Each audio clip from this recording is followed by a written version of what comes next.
Chapter 17. Wrangle's Race, Run.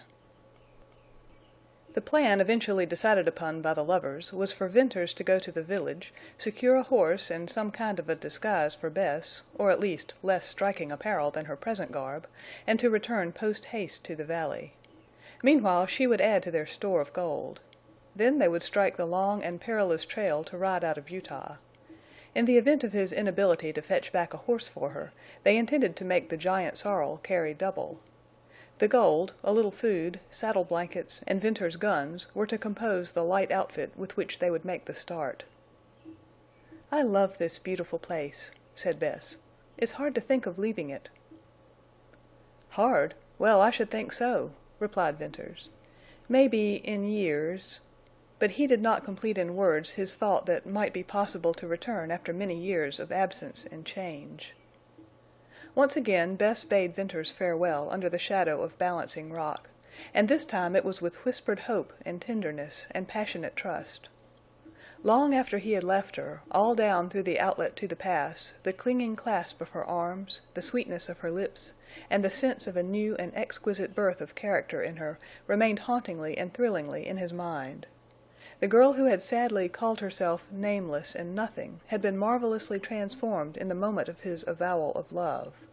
It was something to think over, something to warm his heart, but for the present it had absolutely to be forgotten so that all his mind could be addressed to the trip so fraught with danger. He carried only his rifle, revolver, and a small quantity of bread and meat, and thus lightly burdened he made swift progress down the slope and out into the valley. Darkness was coming on, and he welcomed it. Stars were blinking when he reached his old hiding place in the split of cañon wall, and by their aid he slipped through the dense thickets to the grassy enclosure. Wrangle stood in the center of it with his head up, and he appeared black and of gigantic proportions in the dim light. Venters whistled softly, began a slow approach, and then called. The horse snorted, and plunging away with dull, heavy sound of hoofs, he disappeared in the gloom. "Wilder than ever," muttered Venters. He followed the sorrel into the narrowing split between the walls, and presently had to desist because he could not see a foot in advance. As he went back toward the open, Wrangle jumped out of an ebony shadow of cliff and like a thunderbolt shot huge and black past him down into the starlit glade. Deciding that all attempts to catch Wrangle at night would be useless, Venters repaired to the shelving rock where he had hidden saddle and blanket, and there went to sleep. The first peep of day found him stirring, and as soon as it was light enough to distinguish objects, he took his lasso off his saddle and went out to rope the sorrel. He espied Wrangle at the lower end of the cove and approached him in a perfectly natural manner. When he got near enough, Wrangle evidently recognized him, but was too wild to stand. He ran up the glade and on into the narrow lane between the walls. This favored Venters' speedy capture of the horse, so, coiling his noose ready to throw, he hurried on. Wrangle let Venters get to within 100 feet, and then he broke. But as he plunged by, rapidly getting into his stride, Venters made a perfect throw with the rope. He had time to brace himself for the shock. Nevertheless, Wrangle threw him and dragged him several yards before halting. "You wild devil!" said Venters, as he slowly pulled Wrangle up. "Don't you know me? Come now, old fellow. So. Wrangle yielded to the lasso and then to Venters' strong hand. He was as straggly and wild-looking as a horse left to roam free in the sage. He dropped his long ears and stood readily to be saddled and bridled. But he was exceedingly sensitive and quivered at every touch and sound. Venters led him to the thicket, and bending the close saplings to let him squeeze through, at length reached the open. Sharp survey in each direction assured him of the usual lonely nature of the cañon.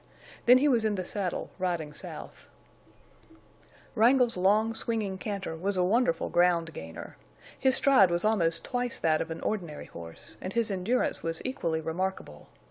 Venters pulled him in occasionally and walked him up the stretches of rising ground and along the soft washes. Wrangle had never yet shown any indication of distress while Venters rode him. Nevertheless, there was now reason to save the horse. Therefore Venters did not resort to the hurry that had characterized his former trip. He camped at the last water in the pass. What distance that was to Cottonwoods he did not know. He calculated, however, that it was in the neighborhood of 50 miles. Early in the morning he proceeded on his way, and about the middle of the forenoon reached the constricted gap that marked the southerly end of the pass, and through which led the trail up to the sage level. He spied out Lassiter's tracks in the dust, but no others, and, dismounting, he straightened out Wrangle's bridle and began to lead him up the trail. The short climb, more severe on beast than on man, necessitated a rest on the level above, and during this he scanned the wide purple reaches of slope. Wrangle whistled his pleasure at the smell of the sage. Remounting, Venters headed up the white trail with the fragrant wind in his face. He had proceeded for perhaps a couple of miles when Wrangle stopped with a suddenness that threw Venters heavily against the pommel. "What's wrong, old boy?" called Venters, looking down for a loose shoe or a snake or a foot lamed by a picked-up stone. Unrewarded, he raised himself from his scrutiny. Wrangle stood stiff head high, with his long ears erect. Thus guided, Venters swiftly gazed ahead to make out a dust-clouded, dark group of horsemen riding down the slope. If they had seen him, it apparently made no difference in their speed or direction. "Wonder who they are," exclaimed Venters. He was not disposed to run. His cool mood tightened under grip of excitement as he reflected that, whoever the approaching riders were, they could not be friends. He slipped out of the saddle and led Wrangle behind the tallest sagebrush. It might serve to conceal them until the riders were close enough for him to see who they were. After that he would be indifferent to how soon they discovered him. After looking to his rifle and ascertaining that it was in working order, he watched, and as he watched, slowly the force of a bitter fierceness, long dormant, gathered ready to flame into life. If those riders were not rustlers, he had forgotten how rustlers looked and rode. On they came, a small group, so compact and dark that he could not tell their number. How unusual that their horses did not see Wrangle! But such failure, Venters decided, was owing to the speed with which they were traveling. They moved at a swift canter, affected more by rustlers than by riders. Venters grew concerned over the possibility that these horsemen would actually ride down on him before he had a chance to tell what to expect. When they were within 300 yards, he deliberately led Wrangle out into the trail. Then he heard shouts and the hard scrape of sliding hoofs, and saw horses rear and plunge back with upflung heads and flying manes. Several little white puffs of smoke appeared sharply against the black background of riders and horses, and shots rang out. Bullets struck far in front of Venters and whipped up the dust and then hummed low into the sage. The range was great for revolvers, but whether the shots were meant to kill or merely to check advance, they were enough to fire that waiting ferocity in Venters. Slipping his arm through the bridle so that Wrangle could not get away, Venters lifted his rifle and pulled the trigger twice. He saw the first horseman lean sideways and fall. He saw another lurch in his saddle and heard a cry of pain. Then Wrangle, plunging in fright, lifted Venters and nearly threw him. He jerked the horse down with a powerful hand and leaped into the saddle. Wrangle plunged again, dragging his bridle, that Venters had not had time to throw in place. Bending over with a swift movement, he secured it and dropped the loop over the pommel. Then, with grinding teeth, he looked to see what the issue would be. The band had scattered so as not to afford such a broad mark for bullets. The riders faced Venters, some with red-belching guns. He heard a sharper report, and just as Wrangle plunged again, he caught the whim of a leaden missile that would have hit him but for Wrangle's sudden jump. A swift, hot wave, turning cold, passed over Venters. Deliberately he picked out the one rider with a carbine and killed him. Wrangle snorted shrilly and bolted into the sage. Venters let him run a few rods, then with iron arm checked him. 5 riders, surely rustlers, were left. One leaped out of the saddle to secure his fallen comrade's carbine. A shot from Venters, which missed the man but sent the dust flying over him, made him run back to his horse. Then they separated. The crippled rider went one way, the one frustrated in his attempt to get the carbine rode another. Venters thought he made out a third rider, carrying a strange-appearing bundle and disappearing in the sage. But in the rapidity of action and vision he could not discern what it was. 2 riders with 3 horses swung out to the right. Afraid of the long rifle, a burdensome weapon seldom carried by rustlers or riders, they had been put to rout. Suddenly Venters discovered that one of the two men last noted was riding Jane Withersteen's horse Bells, the beautiful bay racer she had given to Lassiter. Venters uttered a savage outcry. Then the small, wiry, frog-like shape of the second rider, and the ease and grace of his seat in the saddle, things so strikingly incongruous, grew more and more familiar in Venters' sight. "Jerry Card!" cried Venters. It was indeed Tull's right-hand man. Such a white-hot wrath inflamed Venters that he fought himself to see with clearer gaze. "It's Jerry Card!" he exclaimed instantly.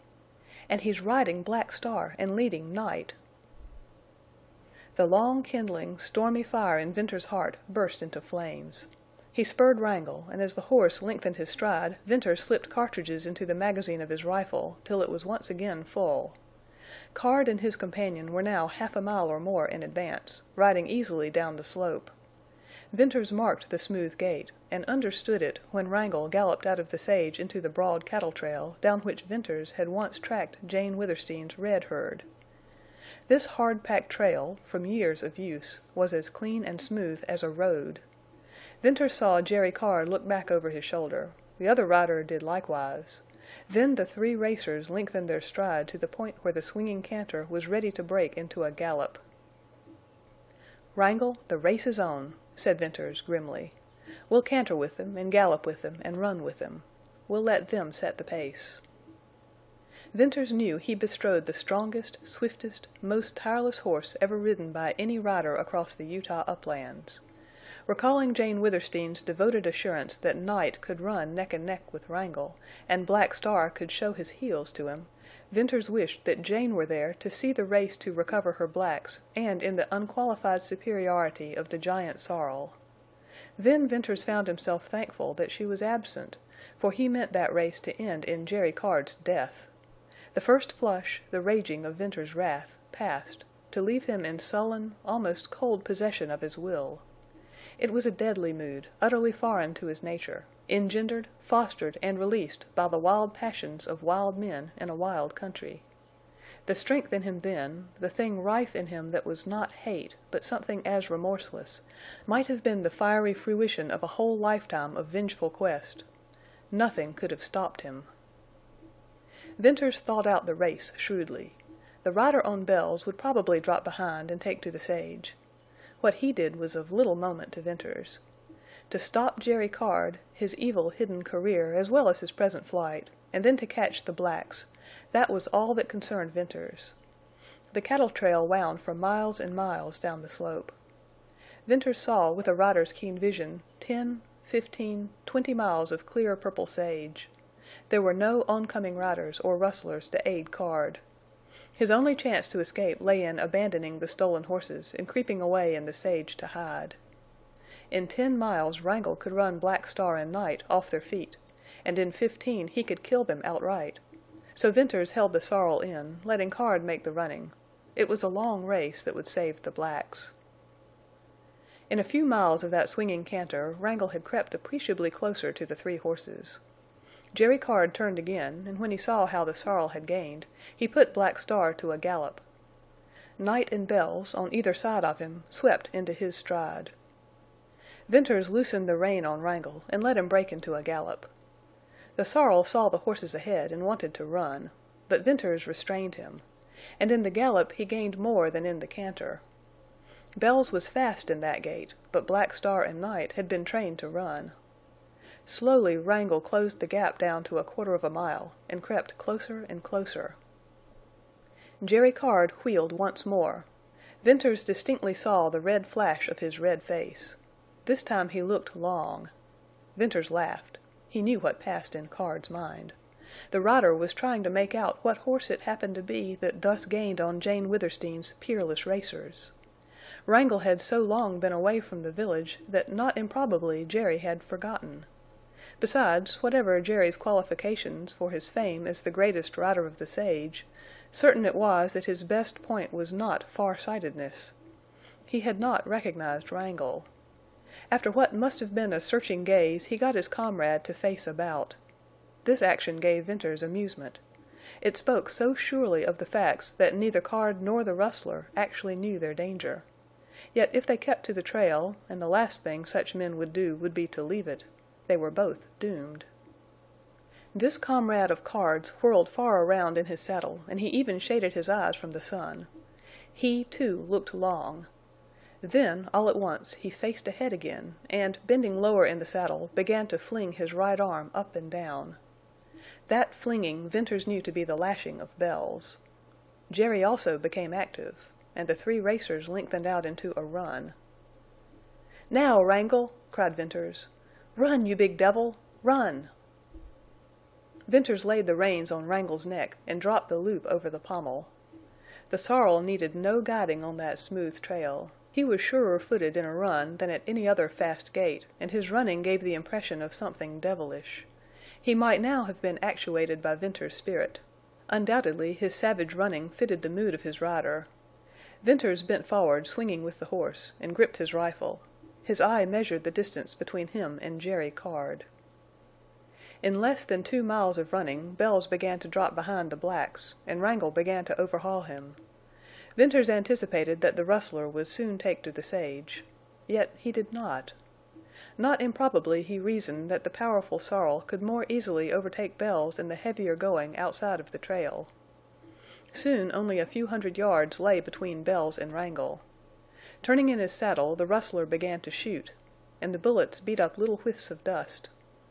Venters raised his rifle, ready to take snapshots, and waited for favorable opportunity when Bells was out of line with the forward horses. Venters had it in him to kill these men as if they were skunk-bitten coyotes, but also he had restraint enough to keep from shooting one of Jane's beloved Arabians. No great distance was covered, however, before Bells swerved to the left, out of line with Black Star and Night. Then Venters, aiming high and waiting for the pause between Wrangle's great strides, began to take snapshots at the rustler. The fleeing rider presented a broad target for a rifle, but he was moving swiftly forward and bobbing up and down. Moreover, shooting from Wrangle's back was shooting from a thunderbolt. And added to that was the danger of a low-placed bullet taking effect on Bells. Yet, despite these considerations, making the shot exceedingly difficult, Venters' confidence, like his implacability, saw a speedy and fatal termination of that rustler's race. On the 6th shot the rustler threw up his arms and took a flying tumble off his horse. He rolled over and over, hunched himself to a half-erect position, fell, and then dragged himself into the sage. As Venters went thundering by, he peered keenly into the sage, but caught no sight of the man. Bells ran a few hundred yards, slowed up, and had stopped when Wrangle passed him. Again Venters began slipping fresh cartridges into the magazine of his rifle, and his hand was so sure and steady that he did not drop a single cartridge. With the eye of a rider and the judgment of a marksman, he had once more measured the distance between him and Jerry Card. Wrangle had gained, bringing him into rifle range. Venters was hard put to it now not to shoot, but thought it better to withhold his fire. Jerry, who, in anticipation of a running fusillade, had huddled himself into a little twisted ball on Black Star's neck, now surmising that this pursuer would make sure of not wounding one of the blacks, rose to his natural seat in the saddle. In his mind, perhaps, as certainly as in Venters', this moment was the beginning of the real race. Venters leaned forward to put his hand on Wrangle's neck, then backwards to put it on his flank. Under the shaggy, dusty hair trembled and vibrated and rippled a wonderful muscular activity. But Wrangle's flesh was still cold. What a cold-blooded brute, thought Venters, and felt in him a love for the horse he had never given to any other. It would not have been humanly possible for any rider, even though clutched by hate or revenge or a passion to save a loved one, or fear of his own life, to be astride the sorrel, to swing with his swing, to see his magnificent stride and hear the rapid thunder of his hoofs, to ride him in that race and not glory in the ride. So, with his passion to kill still keen and unabated, Venters lived out that ride and drank a rider's sage-sweet cup of wildness to the dregs. When Wrangle's long mane, lashing in the wind, stung Venters in the cheek, the sting added a beat to his flying pulse. He bent a downward glance to try to see Wrangle's actual stride, and saw only twinkling, darting streaks and the white rush of the trail. He watched the sorrel's savage head, pointed level, his mouth still closed and dry, but his nostrils distended as if he were snorting unseen fire. Wrangle was the horse for a race with death.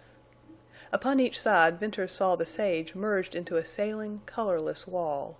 In front sloped the lay of ground with its purple breadth split by the white trail. The wind, blowing with heavy, steady blast into his face, sickened him with enduring, sweet odor, and filled his ears with a hollow, rushing roar. Then, for the 100th time, he measured the width of space separating him from Jerry Card. Wrangle had ceased to gain. The blacks were proving their fleetness.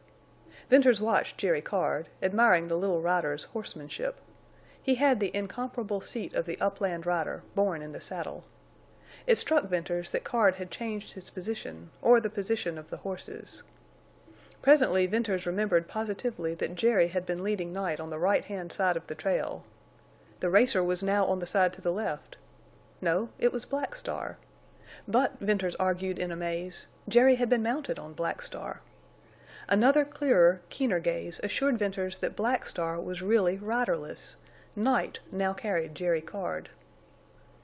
"He's changed from one to the other," ejaculated Venters, realizing the astounding feat with unstinted admiration. "Changed at full speed. Jerry Card, that's what you've done, unless I'm drunk on the smell of sage. But I've got to see the trick before I believe it." Thenceforth, while Wrangle sped on, Venters glued his eyes to the little rider. Jerry Card rode as only he could ride. Of all the daring horsemen of the uplands, Jerry was the one rider fitted to bring out the greatness of the blacks in that long race. He had them on a dead run, but not yet at the last strained and killing pace. From time to time he glanced backward, as a wise general in retreat calculating his chances and the power and speed of pursuers, and the moment for the last desperate burst. No doubt Card, with his life at stake, gloried in that race, perhaps more wildly than Venters. For he had been born to the sage and the saddle and the wild. He was more than half horse. Not until the last call, the sudden upflashing instinct of self-preservation, would he lose his skill and judgment and nerve and the spirit of that race. Venters seemed to read Jerry's mind. That little crime-stained rider was actually thinking of his horses, husbanding their speed, handling them with knowledge of years, glorying in their beautiful, swift, racing stride, and wanting them to win the race when his own life hung suspended in quivering balance. Again Jerry whirled in his saddle, and the sun flashed red on his face. Turning, he drew Black Star closer and closer toward Night, till they ran side by side as one horse. Then Card raised himself in the saddle, slipped out of the stirrups, and, somehow twisting himself, leaped upon Black Star. He did not even lose the swing of the horse. Like a leech he was there in the other saddle, and as the horses separated, his right foot, that had been apparently doubled under him, shot down to catch the stirrup. The grace and dexterity and daring of that rider's act won something more than admiration from Venters. For the distance of a mile Jerry rode Black Star, and then changed back to Night. But all Jerry's skill and the running of the blacks could avail little more against the sorrel. Venters peered far ahead, studying the lay of the land. Straight away for 5 miles the trail stretched, and then it disappeared in hummocky ground. To the right, some few rods, Venters saw a break in the sage, and this was the rim of Deception Pass.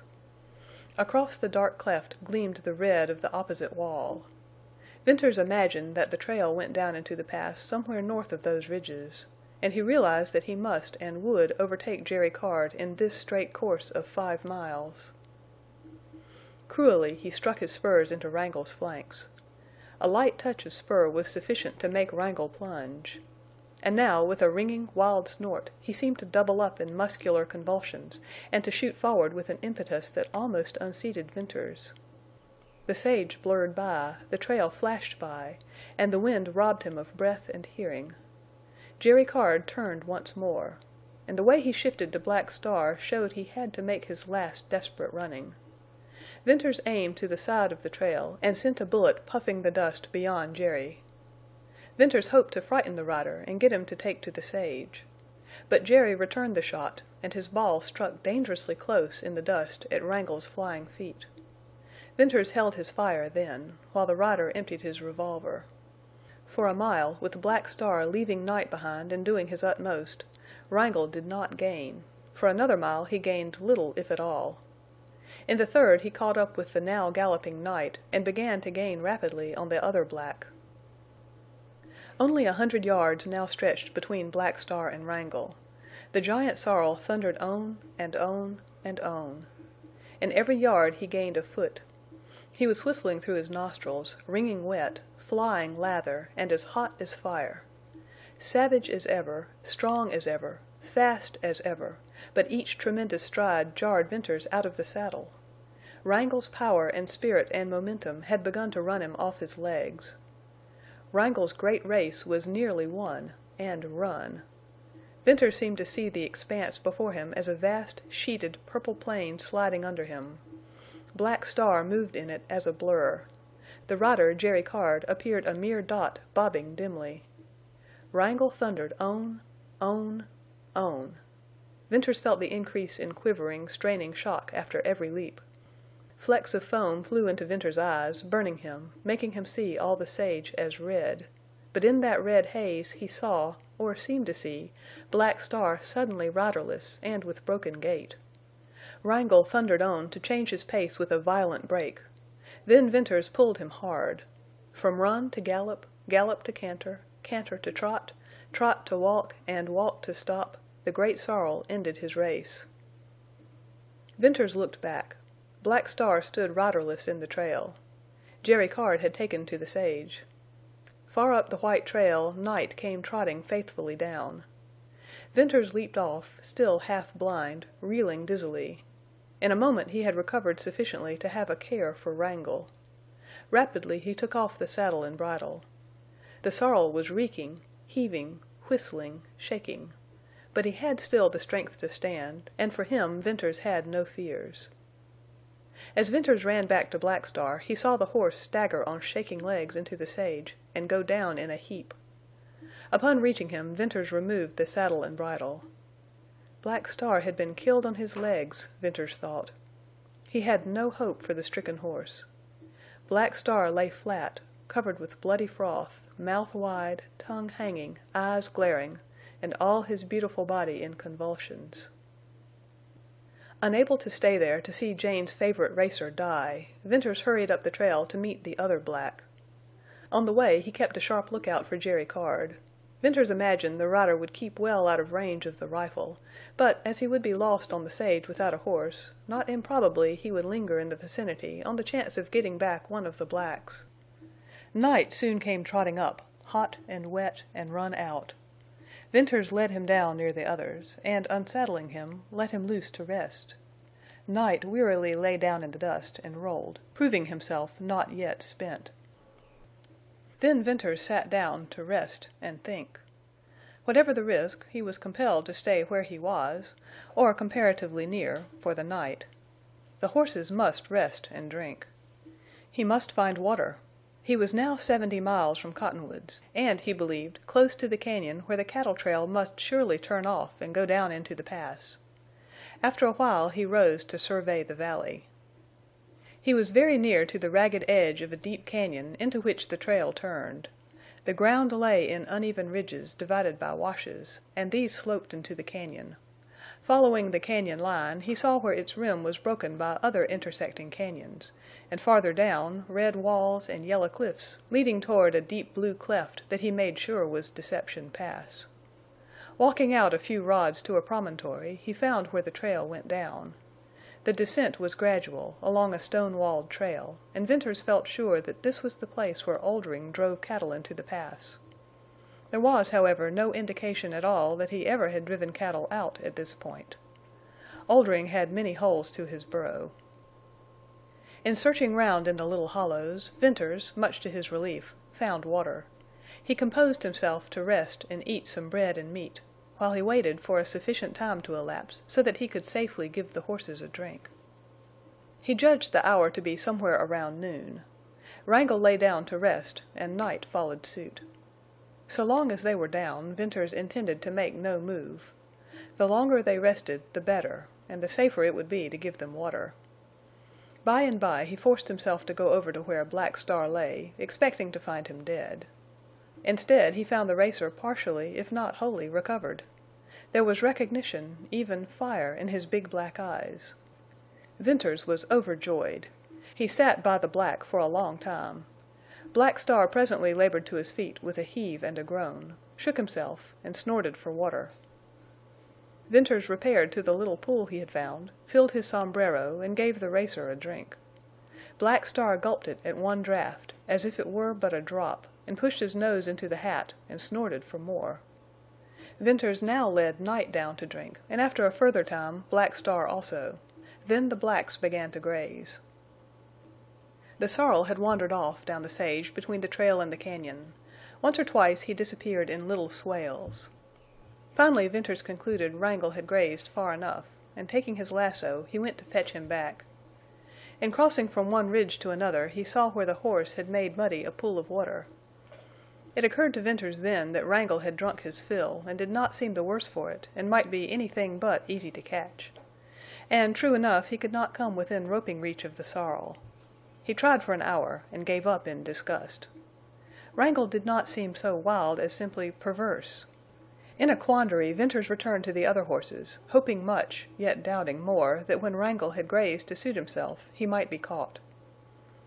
As the afternoon wore away, Venters' concern diminished, yet he kept close watch on the blacks and the trail and the sage. There was no telling of what Jerry Card might be capable. Venters suddenly acquiesced to the idea that the rider had been too quick and too shrewd for him. Strangely and doggedly, however, Venters clung to his foreboding of Card's downfall. The wind died away, the red sun topped the far distant western rise of slope, and the long, creeping purple shadows lengthened. The rims of the cañons gleamed crimson and the deep clefts appeared to belch forth blue smoke. Silence enfolded the scene. It was broken by a horrid, long-drawn scream of a horse and the thudding of heavy hoofs. Venters sprang erect and wheeled south. Along the cañon rim near the edge came Wrangle, once more in thundering flight. Venters gasped in amazement. Had the wild sorrel gone mad? His head was high and twisted, in a most singular position for a running horse. Suddenly Venters descried a frog-like shape clinging to Wrangle's neck. Jerry Card! Somehow he had straddled Wrangle and now stuck like a huge burr. But it was his strange position and the sorrel's wild scream that shook Venters' nerves. Wrangle was pounding toward the turn where the trail went down. He plunged onward like a blind horse. More than one of his leaps took him to the very edge of the precipice. Jerry Card was bent forward with his teeth fast in the front of Wrangle's nose. Venters saw it, and there flashed over him a memory of this trick of a few desperate riders. He even thought of one rider who had worn off his teeth in this terrible hold to break or control desperate horses. Wrangle had indeed gone mad. The marvel was what guided him. Was it the half-brute, the more than half-horse instinct of Jerry Card? Whatever the mystery, it was true, and in a few more rods Jerry would have the sorrel turning into the trail leading down into the cañon. "No, Jerry," whispered Venters, stepping forward and throwing up the rifle. He tried to catch the little humped, frog-like shape over the sights. It was moving too fast. It was too small. Yet Venters shot once, twice, the third time, 4 times, 5, all wasted shots and precious seconds. With a deep muttered curse, Venters caught Wrangle through the sights and pulled the trigger. Plainly he heard the bullet thud. Wrangle uttered a horrible, strangling sound. In swift death action he whirled, and with one last splendid leap he cleared the cañon rim. And he whirled downward with the little frog-like shape clinging to his neck. There was a pause which seemed never-ending, a shock, and an instant silence. Then uprolled a heavy crash, a long roar of sliding rocks dying away in distant echo, then silence unbroken. Wrangle's race was run. Chapter 18 Oldring's Knell. Some 40 hours or more later, Venters created a commotion in Cottonwoods by riding down the main street on Black Star and leading Bells and Night. He had come upon Bells grazing near the body of a dead rustler, the only incident of his quick ride into the village. Nothing was farther from Venters's mind than bravado. No thought came to him of the defiance and boldness of riding Jane Withersteen's racers straight into the arch plotter's stronghold. He wanted men to see the famous Arabians. He wanted men to see them dirty and dusty, bearing all the signs of having been driven to their limit. He wanted men to see and to know that the thieves who had ridden them out into the sage had not ridden them back. Venters had come for that and for more. He wanted to meet Tull face to face. If not Tull, then Dyer. If not Dyer, then anyone in the secret of these master conspirators. Such was Venters's passion. The meeting with the rustlers, the unprovoked attack upon him, the spilling of blood, the recognition of Jerry Card, and the horses, the race, and that last plunge of mad wrangle, all these things, fuel on fuel to the smoldering fire, had kindled and swelled and leaped into living flame. He could have shot Dyer in the midst of his religious services at the altar. He could have killed Tull in front of wives and babes. He walked the 3 racers down the broad, green-bordered village road. He heard the murmur of running water from Amber Spring. Bitter waters for Jane Withersteen. Men and women stopped to gaze at him and the horses. All knew him. All knew the blacks and the bay. As well as if it had been spoken, Venters read in the faces of men the intelligence that Jane Withersteen's Arabians had been known to have been stolen. Venters reined in and halted before Dyer's residence. It was a low, long stone structure resembling Withersteen House. The spacious front yard was green and luxuriant with grass and flowers. Gravel walks led to the huge porch. A well-trimmed hedge of purple sage separated the yard from the church grounds. Birds sang in the trees. Water flowed musically along the walks, and there were glad, careless shouts of children. For Venters, the beauty of this home, and the serenity and its apparent happiness, all turned red and black. For Venters, a shade overspread the lawn, the flowers, the old vine-clad stone house. In the music of the singing birds, in the murmur of the running water, he heard an ominous sound. Quiet beauty, sweet music, innocent laughter. By what monstrous abortion of fate did these abide in the shadow of Dyer? Venters rode on and stopped before Tull's cottage.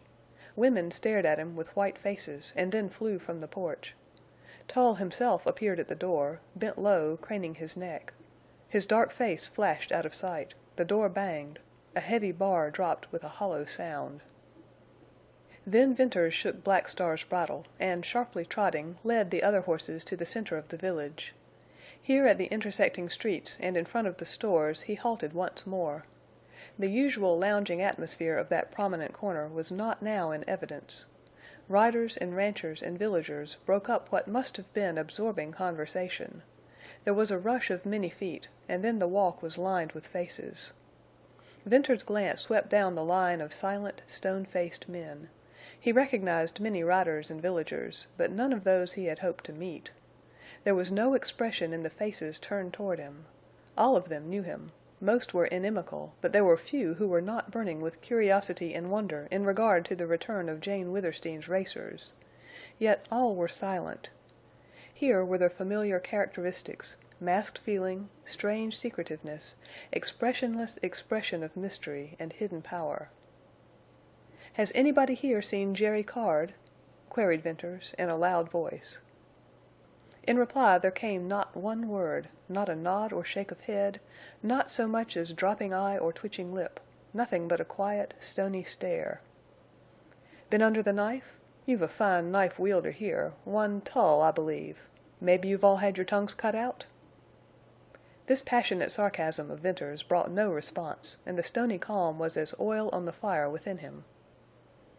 "I see some of you pack guns, too," he added in biting scorn.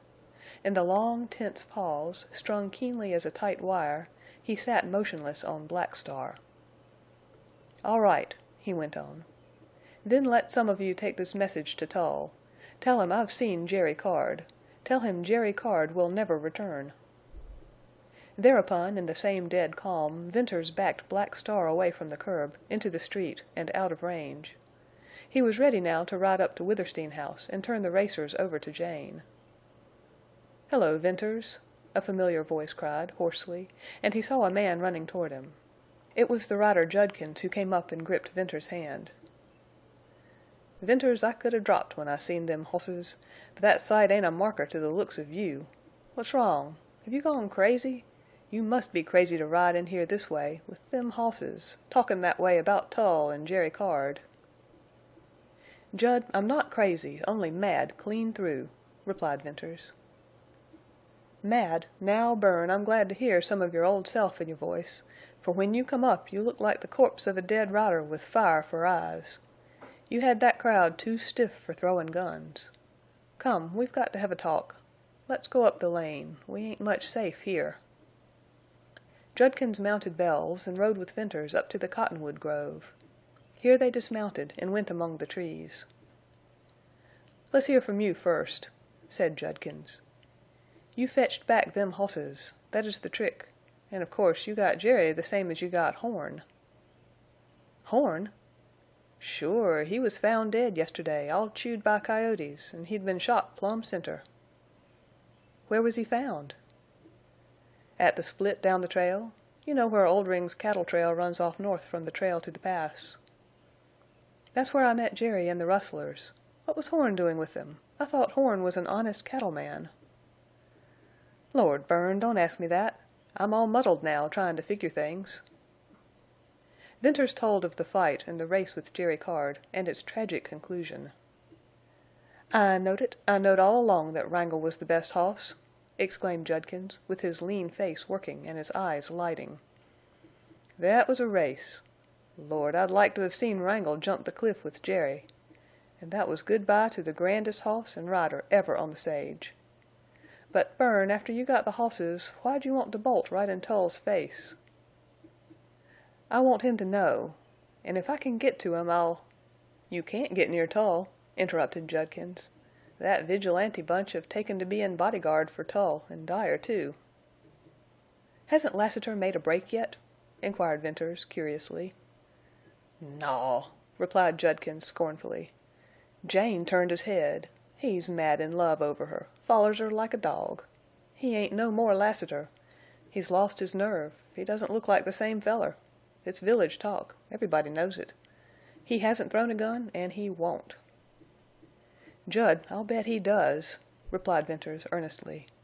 "Remember what I say. This Lassiter is something more than a gunman. Jud, he's big. He's great. I feel that in him. God help Tull and Dyer when Lassiter does go after them. For horses and riders and stone walls won't save them." "Well, have it your way, Bern. I hope you're right. Naturally, I've been some sore on Lassiter for gettin' soft. But I ain't denyin' his nerve, or whatever's great in him that sort of paralyzes people.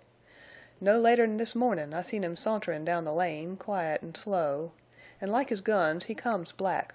Black, that's Lassiter. Well, the crowd on the corner never batted an eye, and I'll gamble my hoss that there wasn't one who had a heartbeat till Lassiter got by. He went in Snell's saloon, and as there wasn't no gunplay I had to go in too. And there, darn my pictures, if Lassiter wasn't standin' to the bar, drinkin' and talkin' with Oldrin'." "Oldring!" whispered Venters. His voice, as all fire and pulse within him, seemed to freeze. "Let go my arm!" exclaimed Judkins. "That's my bad arm. Sure it was Oldrin'. What the hell's wrong with you, anyway? Venters, I tell you something's wrong. You're whiter'n a sheet. You can't be scared of the rustler. I don't believe you've got a scare in you. Well, now, just let me talk. You know I like to talk, and if I'm slow I'll allus get there sometime. As I said, Lassiter was talkin' chummy with Oldrin'. There wasn't no hard feelin's, and the gang wasn't payin' no particular attention. But like a cat watchin' a mouse I had my eyes on them two fellers. It was strange to me, that confab. I'm gettin' to think a lot for a feller who doesn't know much. There's been some queer deals lately, and this seemed to me the queerest. These men stood to the bar alone, and so close their big gun hilts butted together. I seen Oldrin' was some surprised at first, and Lassiter was cool as ice. They talked, and presently, at somethin' Lassiter said, the rustler bawled out a curse, and then he just fell up against the bar and sagged there. The gang in the saloon looked around and laughed, and that's about all. Finally Oldrin' turned, and it was easy to see somethin' had shook him. Yes, sir, that big rustler. You know he's as broad as he is long, and the powerfulest build of a man. Yes, sir, the nerve had been taken out of him. Then, after a little, he began to talk, and said a lot to Lassiter. And by it didn't take much of an eye to see that Lassiter was gettin' hit hard. I never seen him any way but cooler'n ice, till then. He seemed to be hit harder'n Oldrin', only he didn't roar out that way. He jest kind of sunk in and looked, and he didn't see a livin' soul in that saloon. Then he sort of come to, and shakin' hands, mind you, shakin' hands with Oldrin', he went out. Couldn't help thinkin' how easy even a boy could have dropped the great gunman then. Wal, the rustler stood at the bar for a long time, and he was seein' things far off, too. Then he come to and roared for whiskey, and gulped a drink that was big enough to drown me. "Is Oldring here now?" whispered Venters. He could not speak above a whisper. Judkins's story had been meaningless to him. "He's at Snell's yet. Bern, I haven't told you that the rustlers have been raisin' hell. They shot up Stone Bridge and Glaze, and for 3 days they've been here drinkin' and gamblin' and throwin' of gold. These rustlers have a pile of gold. If it was gold dust or nugget gold I'd have reason to think. But it's new coin gold, as if it had just come from the United States Treasury. And the coin's genuine. That's all been proved. The truth is Oldrin's on a rampage. A while back he lost his masked rider, and they say he's wild about that. I'm wonderin' if Lassiter could have told the rustler anything about that little masked, hard-ridin' devil. Ride? He was most as good as Jerry Card. And Bern, I've been wonderin' if you know—" "Judkins, you're a good fellow," interrupted Venters. "Some day I'll tell you a story. I've no time now. Take the horses to Jane." Judkins stared, and then, muttering to himself, he mounted Bells, and stared again at Venters, and then, leading the other horses, he rode into the grove and disappeared. Once, long before, on the night Venters had carried Bess through the cañon and up into Surprise Valley, he had experienced the strangeness of faculties singularly, tinglingly acute, and now the same sensation recurred. But it was different in that he felt cold, frozen, mechanical, incapable of free thought, and all about him seemed unreal, aloof, remote. He hid his rifle in the sage, marking its exact location with extreme care. Then he faced down the lane and strode toward the center of the village. Perceptions flashed upon him, the faint, cold touch of the breeze, a cold, silvery tinkle of flowing water, a cold sun shining out of a cold sky, song of birds and laugh of children coldly distant. Cold and intangible were all things in earth and heaven. Colder and tighter stretched the skin over his face. Colder and harder grew the polished butts of his guns. Colder and steadier became his hands as he wiped the clammy sweat from his face or reached low to his gun sheaths. Men meeting him in the walk gave him wide berth. In front of Bevin's store a crowd melted apart for his passage, and their faces and whispers were faces and whispers of a dream. He turned a corner to meet Tull face to face, eye to eye. As once before he had seen this man pale to a ghastly, livid white, so again he saw the change. Tull stopped in his tracks, with right hand raised and shaking. Suddenly it dropped, and he seemed to glide aside, to pass out of Venters's sight. Next he saw many horses with bridles down, all clean-limbed dark bays or blacks, rustlers' horses. Loud voices and boisterous laughter, rattle of dice and scrape of chair and clink of gold, burst in mingled din from an open doorway. He stepped inside. With the sight of smoke-hazed room and drinking, cursing, gambling, dark-visaged men, reality once more dawned upon Venters. His entrance had been unnoticed, and he bent his gaze upon the drinkers at the bar. Dark-clothed, dark-faced men they all were, burned by the sun, bow-legged as were most riders of the sage, but neither lean nor gaunt. Then Venters's gaze passed to the tables, and swiftly it swept over the hard-featured gamesters to alight upon the huge, shaggy, black head of the rustler chief. "Oldring!" he cried, and to him his voice seemed to split a bell in his ears. It stilled the din. That silence suddenly broke to the scrape and crash of Oldring's chair as he rose. And then, while he passed, a great gloomy figure, again the thronged room stilled in silence yet deeper. "Oldring, a word with you," continued Venters. "Ho, what's this?" boomed Oldring in frowning scrutiny. "Come outside alone. A word for you from your masked rider." Oldring kicked a chair out of his way and lunged forward with a stamp of heavy boot that jarred the floor. He waved down his muttering, rising men. Venters backed out of the door and waited, hearing, as no sound had ever before struck into his soul, the rapid, heavy steps of the rustler. Oldring appeared, and Venters had one glimpse of his great breadth and bulk, his gold-buckled belt with hanging guns, his high-top boots with gold spurs. In that moment Venters had a strange, unintelligible curiosity to see Oldring alive. The rustler's broad brow, his large black eyes, his sweeping beard, as dark as the wing of a raven, his enormous width of shoulder and depth of chest, his whole splendid presence so wonderfully charged with vitality and force and strength, seemed to afford Venters an unutterable fiendish joy because for that magnificent manhood and life he meant cold and sudden death. "Oldring, Bess is alive. But she's dead to you, dead to the life you made her lead, dead as you will be in 1 second." Swift as lightning, Venters' glance dropped from Oldring's rolling eyes to his hands. One of them, the right, swept out, then toward his gun, and Venters shot him through the heart. Slowly Oldring sank to his knees, and the hand, dragging at the gun, fell away. Venters' strangely acute faculties grasped the meaning of that limp arm, of the swaying hulk, of the gasp and heave, of the quivering beard. But was that awful spirit in the black eyes only one of vitality? "Man, why didn't you wait? Bess was—" Oldring's whisper died under his beard, and with a heavy lurch he fell forward. Bounding swiftly away, Venters fled around the corner, across the street, and leaping a hedge he ran through yard, orchard, and garden to the sage. Here, under cover of the tall brush, he turned west and ran on to the place where he had hidden his rifle. Securing that, he again set out into a run, and circling through the sage, came up behind Jane Withersteen's stable and corrals. With laboring, dripping chest, and pain as of a knife thrust in his side, he stopped to regain his breath, and while resting his eyes roved around in search of a horse. Doors and windows of the stable were open wide and had a deserted look. One dejected, lonely burro stood in the near corral. Strange indeed was the silence brooding over the once happy, noisy home of Jane Withersteen's pets. He went into the corral, exercising care to leave no tracks, and led the burro to the watering trough. Venters, though not thirsty, drank till he could drink no more. Then, leading the burro over hard ground, he struck into the sage and down the slope.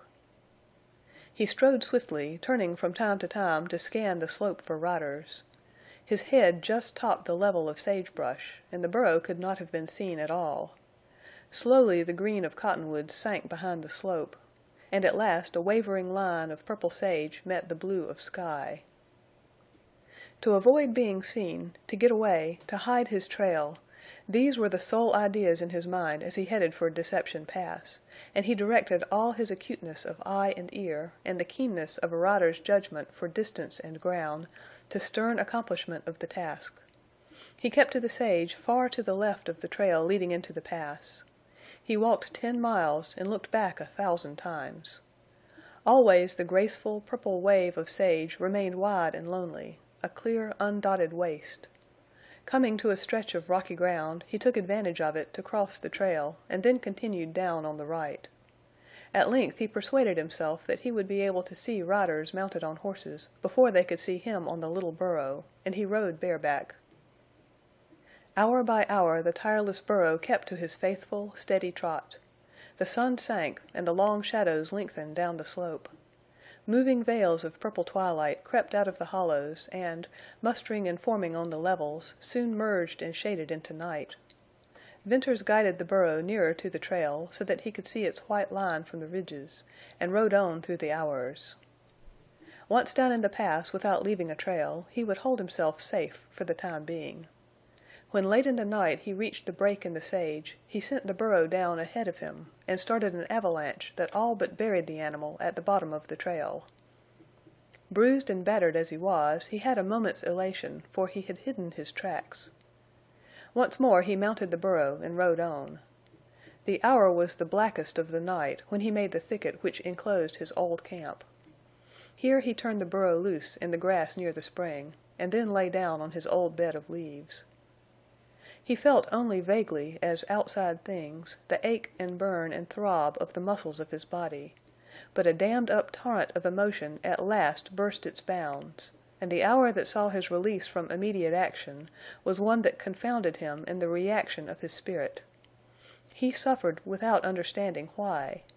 He caught glimpses into himself, into unlit darkness of soul.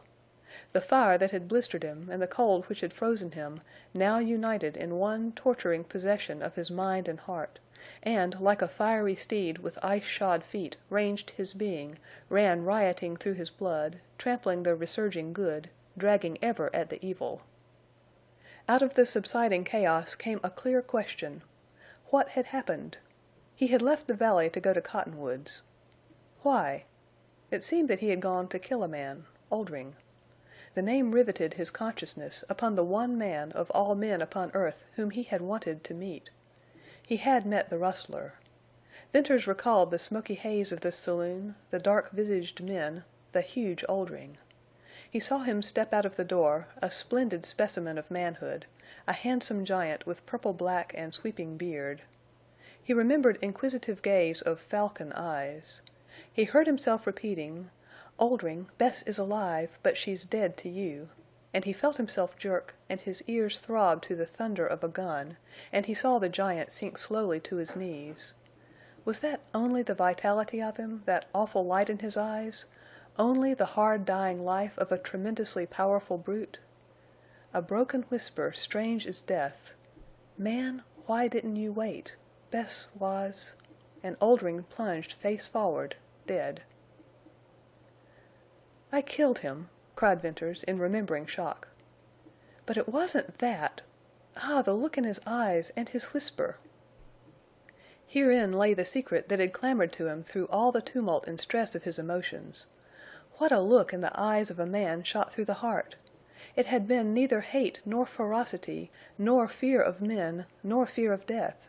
It had been no passionate, glinting spirit of a fearless foe, willing shot for shot, life for life, but lacking physical power. Distinctly recalled now, never to be forgotten, Venters saw in Oldring's magnificent eyes the rolling of great, glad surprise, softness, love. Then came a shadow and the terrible superhuman striving of his spirit to speak. Oldring, shot through the heart, had fought and forced back death, not for a moment in which to shoot or curse, but to whisper strange words. What words for a dying man to whisper? Why had not Venters waited? For what? That was no plea for life. It was regret that there was not a moment of life left in which to speak. Bess was— Herein lay renewed torture for Venters. What had Bess been to Oldring? The old question, like a specter, stalked from its grave to haunt him. He had overlooked, he had forgiven, he had loved, and he had forgotten. And now out of the mystery of a dying man's whisper rose again that perverse, unsatisfied, jealous uncertainty. Bess had loved that splendid, black-crowned giant. By her own confession she had loved him. And in Venters's soul again flamed up the jealous hell. Then into the clamoring hell burst the shot that had killed Oldring, and it rang in a wild, fiendish gladness, a hateful, vengeful joy. That passed to the memory of the love and light in Oldring's eyes and the mystery in his whisper. So the changing, swaying emotions fluctuated in Venters's heart. This was the climax of his year of suffering and the crucial struggle of his life. And when the gray dawn came he rose, a gloomy, almost heart-broken man, but victor over evil passions. He could not change the past, and even if he had not loved Bess with all his soul, he had grown into a man who would not change the future he had planned for her. Only, and once for all, he must know the truth, know the worst, stifle all these insistent doubts and subtle hopes and jealous fancies, and kill the past by knowing truly what Bess had been to Oldring. For that matter he knew, he had always known, but he must hear it spoken. Then, when they had safely gotten out of that wild country to take up a new and an absorbing life, she would forget, she would be happy, and through that, in the years to come, he could not but find life worth living. All day he rode slowly and cautiously up the pass, taking time to peer around corners, to pick out hard ground and grassy patches, and to make sure there was no one in pursuit. In the night sometime he came to the smooth, scrawled rocks dividing the valley, and here set the burro at liberty. He walked beyond, climbed the slope in the dim, starlit gorge. Then, weary to the point of exhaustion, he crept into a shallow cave and fell asleep. In the morning, when he descended the trail, he found the sun was pouring a golden stream of light through the arch of the great stone bridge. Surprise Valley, like a valley of dreams, lay mystically soft and beautiful, awakening to the golden flood which was rolling away its slumberous bands of mist, brightening its walled faces. While yet far off he discerned Bess moving under the silver spruces, and soon the barking of the dogs told him that they had seen him. He heard the mockingbirds singing in the trees, and then the twittering of the quail. Ring and Whitie came bounding toward him, and behind them ran Bess, her hands outstretched. "Bern, you're back! You're back!" she cried, in joy that rang of her loneliness. "Yes, I'm back," he said, as she rushed to meet him. She had reached out for him when suddenly, as she saw him closely, something checked her, and as quickly all her joy fled, and with it her color, leaving her pale and trembling. "Oh, what's happened?" "A good deal has happened, Bess. I don't need to tell you what. And I'm played out. Worn out in mind more than body." "Dear, you look strange to me," faltered Bess. "Never mind that. I'm all right. There's nothing for you to be scared about. Things are going to turn out just as we have planned. As soon as I'm rested we'll make a break to get out of the country. Only now, right now, I must know the truth about you." "Truth about me?" echoed Bess, shrinkingly. She seemed to be casting back into her mind for a forgotten key. Venters himself, as he saw her, received a pang. "Yes, the truth. Bess, don't misunderstand. I haven't changed that way. I love you still. I'll love you more afterward. Life will be just as sweeter to us. We'll be married as soon as ever we can. We'll be happy, but there's a devil in me. A perverse, jealous devil. Then I've queer fancies. I forgot for a long time. Now all those fiendish little whispers of doubt and faith and fear and hope come torturing me again. I've got to kill them with the truth." "I'll tell you anything you want to know," she replied, frankly. "Then, by Heaven, we'll have it over and done with. Bess, did Oldring love you?" "Certainly he did." Did you love him?" "Of course. I told you so." "How can you tell it so lightly?" cried Venters, passionately. "Haven't you any sense of—" He choked back speech. He felt the rush of pain and passion. He seized her in rude, strong hands and drew her close. He looked straight into her dark blue eyes. They were shadowing with the old wistful light, but they were as clear as the limpid water of the spring. They were earnest, solemn in unutterable love and faith and abnegation. Venters shivered.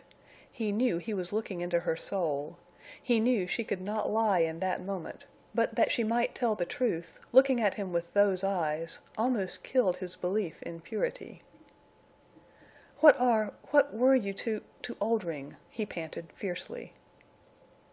"I am his daughter," she replied instantly. Venters slowly let go of her.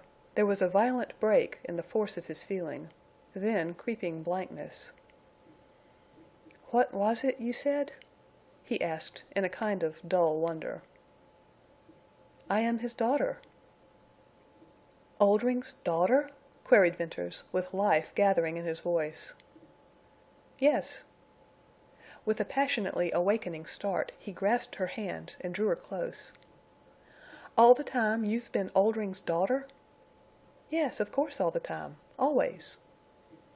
"But, Bess, you told me—you let me think—I made out you were so ashamed." "It is my shame," she said, with voice deep and full, and now the scarlet fired her cheek. "I told you I'm nothing, nameless, just Bess, Oldring's girl." "I know, I remember, but I never thought," he went on, hurriedly, huskily. "That time when you lay dying, you prayed, you somehow I got the idea you were bad." "Bad?" she asked, with a little laugh. She looked up with a faint smile of bewilderment and the absolute unconsciousness of a child. Venters gasped in the gathering might of the truth. She did not understand his meaning. "Bess! Bess!" He clasped her in his arms, hiding her eyes against his breast. She must not see his face in that moment. And he held her while he looked out across the valley. In his dim and blinded sight, in the blur of golden light and moving mist, he saw Oldring. She was the rustler's nameless daughter. Oldring had loved her. He had so guarded her, so kept her from women and men and knowledge of life, that her mind was as a child's. That was part of the secret, part of the mystery. That was the wonderful truth. Not only was she not bad, but good, pure, innocent above all innocence in the world, the innocence of lonely girlhood. He saw Oldring's magnificent eyes, inquisitive, searching, softening. He saw them flare in amaze, in gladness, with love, then suddenly strain in terrible effort of will. He heard Oldring whisper and saw him sway like a log and fall. Then a million bellowing, thundering voices, gunshots of conscience, thunderbolts of remorse, dinned horribly in his ears. He had killed Bess's father.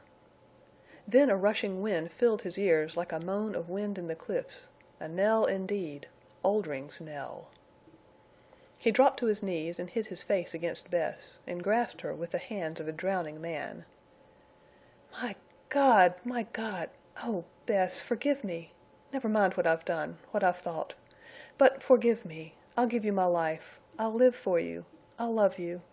Oh, I do love you as no man ever loved a woman. I want you to know, to remember that I fought a fight for you, however blind I was. I thought—never mind what I thought. But I loved you. I asked you to marry me. Let me have that to hug to my heart. Oh, Bess, I was driven. And I might have known. I could not rest nor sleep till I had this mystery solved. God, how things work out!" "Bern, you're weak, trembling. You talk wildly," cried Bess. "You've overdone your strength. There's nothing to forgive. There's no mystery except your love for me. You have come back to me." And she clasped his head tenderly in her arms and pressed it closely to her throbbing breast. Chapter 19. Fay. At the home of Jane Withersteen, little Fay was climbing Lassiter's knee. "Does oo love me?" she asked. Lassiter, who was as serious with Fay as he was gentle and loving, assured her in earnest and elaborate speech that he was her devoted subject. Fay looked thoughtful and appeared to be debating the duplicity of men or searching for a supreme test to prove this cavalier. "Does oo love my new muvver?" she asked, with bewildering suddenness. Jane Withersteen laughed, and for the first time in many a day she felt a stir of her pulse and warmth in her cheek. It was a still, drowsy summer of afternoon, and the three were sitting in the shade of the wooded knoll that faced the sage slope. Little Fay's brief spell of unhappy longing for her mother, the childish, mystic gloom, had passed, and now where Fay was there were prattle and laughter and glee. She had emerged from sorrow to be the incarnation of joy and loveliness. She had grown supernaturally sweet and beautiful. For Jane Withersteen the child was an answer to prayer, a blessing, a possession infinitely more precious than all she had lost. For Lassiter, Jane divined that little Fay had become a religion. "Does oo love my new muvver?" repeated Fay. Lassiter's answer to this was a modest and sincere affirmative. "Why don't oo marry my new muvver and be my father?" Of the thousands of questions put by little Fay to Lassiter, this was the first he had been unable to answer. "Fay, Fay, don't ask questions like that," said Jane. "Why?" "Because," replied Jane, and she found it strangely embarrassing to meet the child's gaze. It seemed to her that Fay's violet eyes looked through her with piercing wisdom. "Oo love him, don't oo?" "Dear child, run and play," said Jane. "But don't go too far. Don't go from this little hill." Fay pranced off wildly, joyous over freedom that had not been granted her for weeks. "Jane, why are children more sincere than grown-up persons?" asked Lassiter. "Are they?" "I reckon so. Little Fay there, she sees things as they appear on the face. An Indian does that. So does a dog. And an Indian and a dog are most of the time right in what they see. Maybe a child is always right." "Well, what does Fay see?" asked Jane. "I reckon you know. I wonder what goes on in Fay's mind when she sees part of the truth with the wise eyes of a child, and wantin' to know more, meets with strange falseness from you. Wait. You are false in a way, though you're the best woman I ever knew. What I want to say is this. Fay has taken your pretendin' to care for me for the thing it looks on the face, and her little formin' mind asks questions, and the answers she gets are different from the looks of things. So she'll grow up gradually takin' on that falseness and be like the rest of the women, and men too. And the truth of this falseness to life is proved by your appearin' to love me when you don't. Things aren't what they seem." "Lassiter, you're right. A child should be told the absolute truth. But is that possible? I haven't been able to do it, and all my life I've loved the truth, and I've prided myself upon being truthful. Maybe that was only egotism. I'm learning much, my friend. Some of those blinding scales have fallen from my eyes. And as to caring for you, I think I care a great deal. How much, how little, I couldn't say. My heart is almost broken, Lassiter. So now is not a good time to judge of affection. I can still play and be merry with Fay. I can still dream. But when I attempt serious thought, I'm dazed. I don't think. I don't care any more. I don't pray. Think of that, my friend. But in spite of my numb feeling, I believe I'll rise out of all this dark agony a better woman, with greater love of man and God.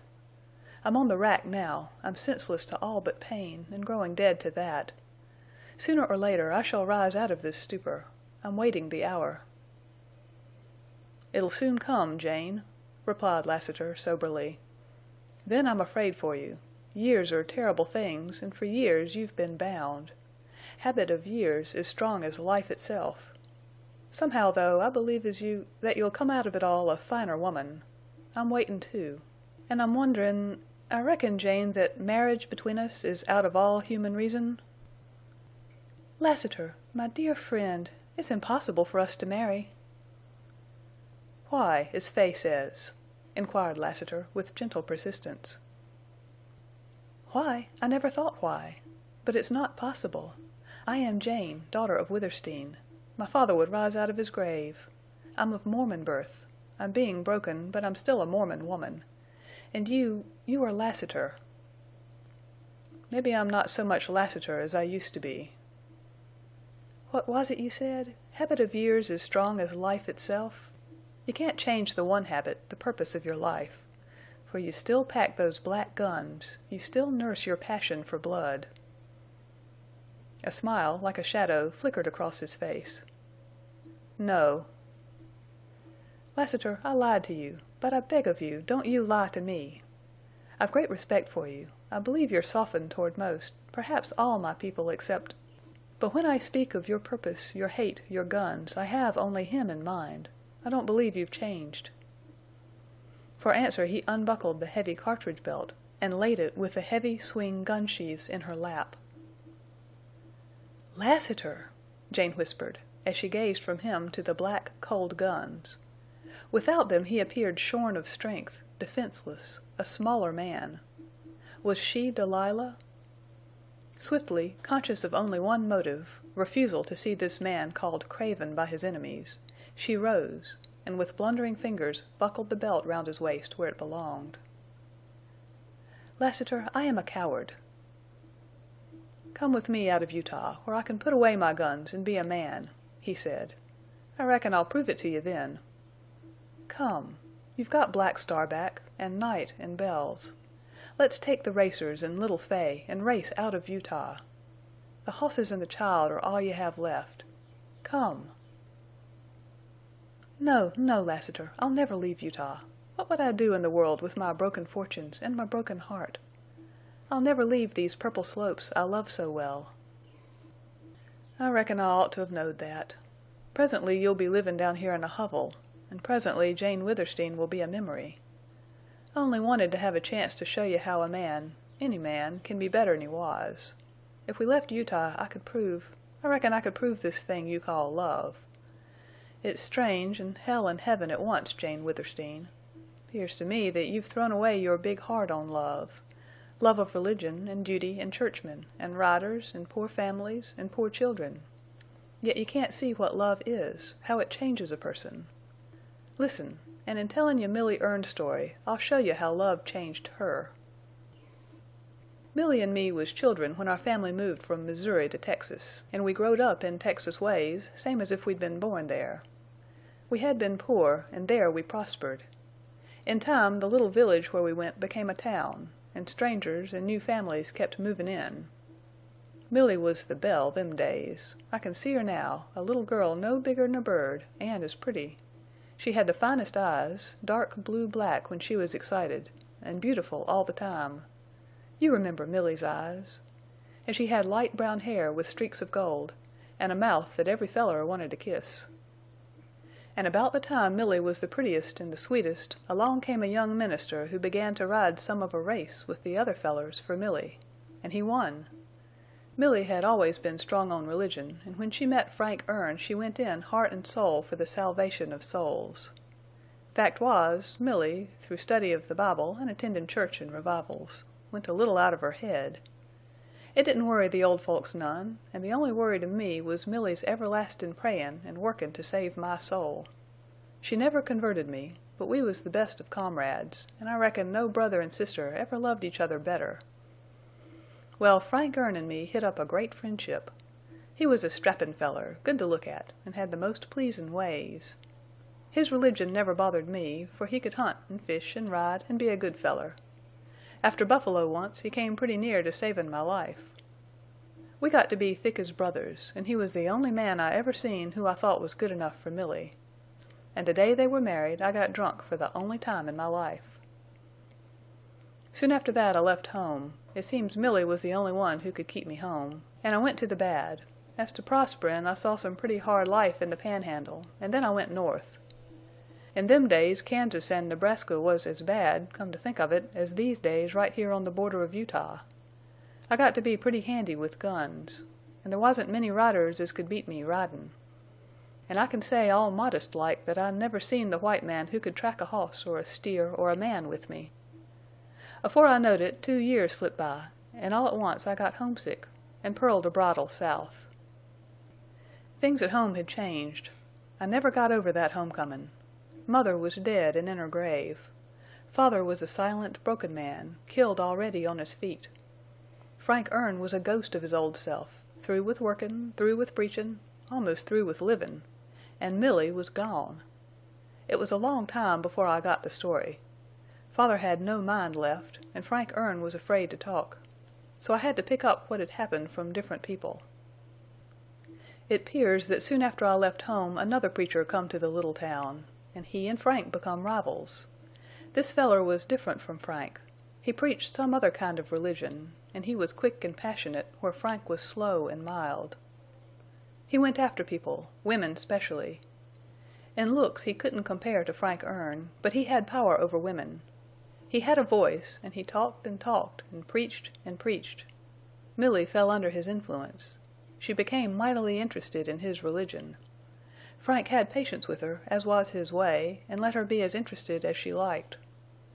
All religions were devoted to one God, he said, and it wouldn't hurt Millie none to study a different point of view.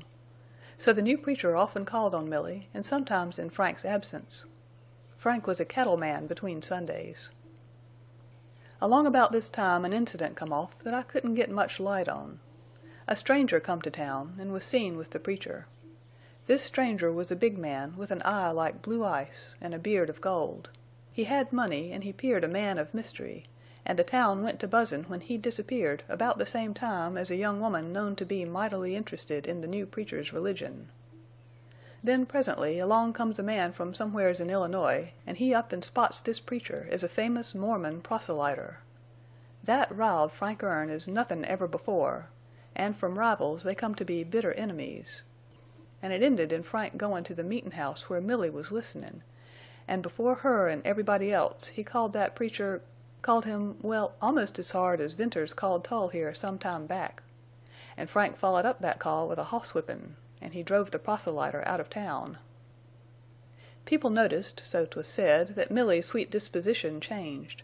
Some said it was because she would soon become a mother, and others said she was pinin' after the new religion. And there was women who said right out that she was pinin' after the Mormon. Anyway, one mornin' Frank rode in from one of his trips to find Millie gone.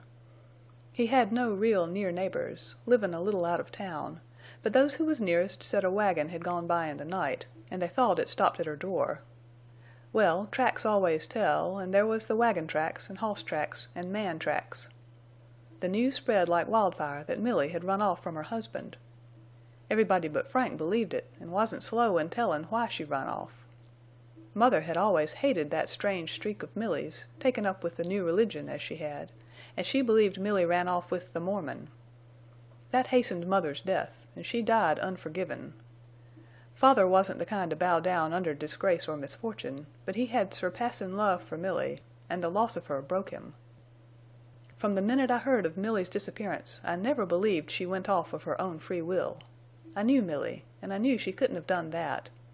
I stayed at home a while, trying to make Frank Erne talk, but if he knowed anythin', then he wouldn't tell it. So I set out to find Millie, and I tried to get on the trail of that proselyter. I knew if I ever struck a town he'd visited that I'd get a trail. I knew, too, that nothin' short of hell would stop his proselytin'. And I rode from town to town. I had a blind faith that somethin' was guidin' me.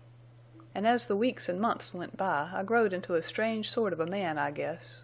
Anyway, people were afraid of me. 2 years after that, way over in a corner of Texas, I struck a town where my man had been. He'd just left. People said he came to that town without a woman. I back-trailed my man through Arkansas and Mississippi, and the old trail got hot again in Texas. I found the town where he first went after leavin' home. And here I got track of Millie. I found a cabin where she had given birth to her baby. There was no way to tell whether she'd been kept a prisoner or not. The feller who owned the place was a mean, silent sort of a skunk, and as I was leavin' I just took a chance and left my mark on him.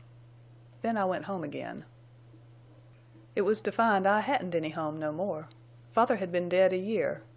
Frank Erne still lived in the house where Millie had left him. I stayed with him a while, and I grew old watchin' him. His farm had gone to weed, his cattle had strayed or been rustled, his house weathered till it wouldn't keep out rain nor wind. And Frank sat on the porch and whittled sticks, and day by day wasted away. There was times when he ranted about like a crazy man, but mostly he was always sittin' and starin' with eyes that made a man curse. I figured Frank had a secret fear that I needed to know. And when I told him I'd trailed Millie for near 3 years and had got trace of her and saw where she'd had her baby, I thought he would drop dead at my feet. And when he'd come round more natural-like, he begged me to give up the trail, but he wouldn't explain. So I let him alone and watched him day and night. And I found there was one thing still precious to him, and it was a little drawer where he kept his papers. This was in the room where he slept. And it 'peared he seldom slept. But after bein' patient, I got the contents of that drawer and found 2 letters from Millie. One was a long letter written a few months after her disappearance. She had been bound and gagged and dragged away from her home by 3 men, and she named them Hurd, Metzger, Slack. They was strangers to her. She was taken to the little town where I found trace of her 2 years after. But she didn't send the letter from that town. There she was pinned in. 'Peared that the proselytes, who had, of course, come on the scene, was not runnin' any risks of losin' her. She went on to say that for a time she was out of her head, and when she got right again all that kept her alive was the baby. It was a beautiful baby, she said, and all she thought and dreamed of was somehow to get baby back to its father, and then she'd thankfully lay down and die. And the letter ended abrupt, in the middle of a sentence, and it wasn't signed. The second letter was written more than 2 years after the first. It was from Salt Lake City. It simply said that Millie had heard her brother was on her trail. She asked Frank to tell her brother to give up the search because if he didn't she would suffer in a way too horrible to tell. She didn't beg, she just stated a fact and made the simple request. And she ended that letter by saying she would soon leave Salt Lake City with the man she had come to love and would never be heard of again. I recognized Milly's handwriting, and I recognized her way of putting things, but that second letter told me of some great change in her. Pondering over it, I felt at last she'd either come to love that feller and his religion, or some terrible fear made her lie and say so. I couldn't be sure which. But of course I meant to find out. I'll say here, if I'd known Mormons then as I do now, I'd left Milly to her fate. For maybe she was right about what she'd suffer if I kept on her trail. But I was young and wild them days. First I went to the town where she'd first been taken, and I went to the place where she'd been kept. I got that skunk who owned the place, and took him out in the woods, and made him tell all he knowed. There wasn't much as to length, but it was pure hell's fire in substance. This time I left him some incapacitated for any more skunk work short of hell. Then I hit the trail for Utah. That was 14 years ago. I saw the incoming of most of the Mormons. It was a wild country and a wild time. I rode from town to town, village to village, ranch to ranch, camp to camp. I never stayed long in one place. I never had but one idea. I never rested. 4 years went by, and I knowed every trail in northern Utah. I kept on, and as time went by, and I'd begun to grow old in my search, I had firmer, blinder faith in whatever was guiding me. Once I read about a feller who sailed the 7 seas and traveled the world, and he had a story to tell, and whenever he seen the man to whom he must tell that story, he knowed him on sight. I was like that, only I had a question to ask, and always I knew the man of whom I must ask. So I never really lost the trail, though for many years it was the dimmest trail ever followed by any man. Then come a change in my luck. Along in central Utah I rounded up Herd, and I whispered something in his ear, and watched his face, and then throwed a gun against his bowels. And he died with his teeth so tight shut I couldn't have pried them open with a knife. Slack and Metzger that same year both heard me whisper the same question, and neither would they speak a word when they lay dyin'. Long before I'd learned no man of this breed or class, or God knows what, would give up any secrets. I had to see in a man's fear of death the connections with Milly Erne's fate. And as the years passed at long intervals I would find such a man. So as I drifted on the long trail down into southern Utah, my name preceded me, and I had to meet a people prepared for me and ready with guns. They made me a gunman, and that suited me. And all this time signs of the proselyter and the giant with the blue ice eyes and the gold beard seemed to fade dimmer out of the trail. Only twice in 10 years did I find a trace of that mysterious man who had visited the proselyter at my home village. What he had to do with Milly's fate was beyond all hope for me to learn, unless my guiding spirit led me to him. As for the other man, I knew, as sure as I breathed and the stars shone and the wind blew, that I'd meet him some day. 18 years I've been on the trail, and it led me to the last lonely villages of the Utah border. 18 years. I feel pretty old now. I was only 20 when I hit that trail. Well, as I told you, back here a ways a Gentile said Jane Withersteen could tell me about Milly Erne and show me her grave. The low voice ceased, and Lassiter slowly turned his sombrero round and round and appeared to be counting the silver ornaments on the band. Jane, leaning toward him, sat as if petrified, listening intently, waiting to hear more. She could have shrieked, but power of tongue and lips were denied her. She saw only this sad, gray, passion-worn man, and she heard only the faint rustling of the leaves. "Well, I came to Cottonwoods," went on Lassiter, "and you showed me Milly's grave. And though your teeth have been shut tighter'n them of all the dead men lying back along that trail, just the same you told me the secret I've lived these 18 years to hear. Jane, I said you'd tell me without ever me askin'. I didn't need to ask my question here. The day, you remember, when that fat party throwed a gun on me in your court and—" "Oh, hush!" whispered Jane, blindly holding up her hands. "I seen in your face that Dyer, now a bishop, was the proselyter who ruined Milly Erne." For an instant Jane Withersteen's brain was a whirling chaos, and she recovered to find herself grasping at Lassiter like one drowning. And as if by a lightning stroke she sprang from her dull apathy into exquisite torture. "It's a lie, Lassiter.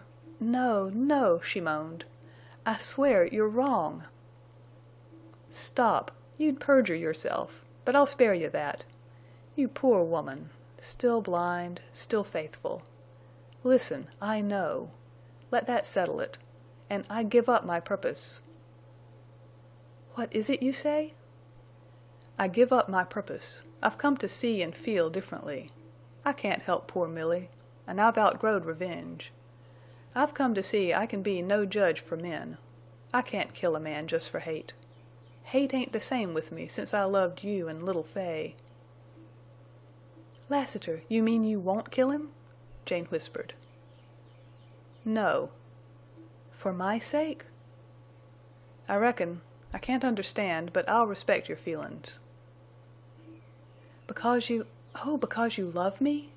18 years! You were that terrible Lassiter. And now, because you love me?" "That's it, Jane." "Oh, you'll make me love you. How can I help but love you? My heart must be stone. But, oh, Lassiter, wait. Give me time. I'm not what I was. Once it was so easy to love. Now it's easy to hate. Wait. My faith in God, some God, still lives. By it I see happier times for you, poor passion-swayed wanderer. For me, a miserable, broken woman. I loved your sister Milly. I will love you. I can't have fallen so low, I can't be so abandoned by God that I've no love left to give you. Wait. Let us forget Milly's sad life. Ah, I knew it as no one else on earth. There's one thing I shall tell you, if you're at my deathbed, but I can't speak now." "I reckon I don't want to hear no more," said Lassiter. Jane leaned against him, as if some pent-up force had rent its way out. She fell into a paroxysm of weeping. Lassiter held her in silent sympathy. By degrees she regained composure, and she was rising, sensible of being relieved of a weighty burden, when a sudden start on Lassiter's part alarmed her. "I heard hosses with muffled hoofs," he said, and he got up guardedly. "Where's Fay?" asked Jane, hurriedly glancing round the shady knoll. The bright-haired child, who had appeared to be close all the time, was not in sight. "Fay!" called Jane. No answering shout of glee, no patter of flying feet. Jane saw Lassiter stiffen. "Fay! Oh, Fay!" Jane almost screamed. The leaves quivered and rustled. A lonesome cricket chirped in the grass. A bee hummed by. The silence of the waning afternoon breathed hateful portent. It terrified Jane. When had silence been so infernal? "She's only strayed out of earshot," faltered Jane, looking at Lassiter. Pale, rigid as a statue, the rider stood, not in listening, searching posture, but in one of doomed certainty. Suddenly he grasped Jane with an iron hand, and turning his face from her gaze, he strode with her from the knoll. "See, Fay played here last, a house of stones and sticks, and here's a corral of pebbles with leaves for hosses," said Lassiter stridently, and pointed to the ground. "Back and forth she trailed here. See, she's buried somethin', a dead grasshopper. There's a tombstone. Here she went, chasin' a lizard. See the tiny streaked trail?